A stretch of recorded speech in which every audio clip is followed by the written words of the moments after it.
నమస్తే, welcome to Andhraprabha. నేను విజయ. మహా ఎన్నికలు ఎంత రసవత్తరంగా జరిగాయో ఎన్నికల అనంతరం రాజకీయ నాటకీయ పరిణామాలు కూడా అంతకంటే ఎక్కువ ఆసక్తికరంగా రోజుకో మలుపు తిరుగుతున్నాయి.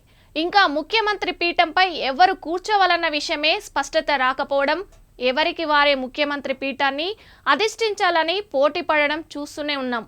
బీహార్ ఫార్ములా ప్రకారం ఏక్నాథ్ షిండేను ముఖ్యమంత్రిగా కొనసాగించాలని శివసేన వర్గం వారు కోరుకుంటుండగా దీనిపై సందిగ్ధం ఏర్పడింది. ఇక తాజా సమాచారం ప్రకారం ప్రస్తుత ముఖ్యమంత్రి ఏక్నాథ్ షిండే పెట్టిన ఓ పోస్టు మహారాజకీయాల్లో సంచలనంగా మారింది.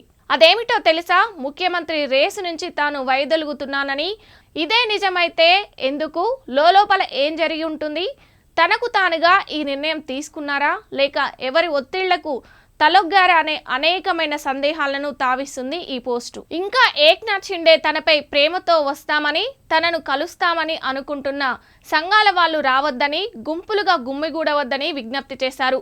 చూద్దాం మరి మహారాష్ట్ర ముఖ్యమంత్రి పీఠంపై ఏం జరుగుతుందో.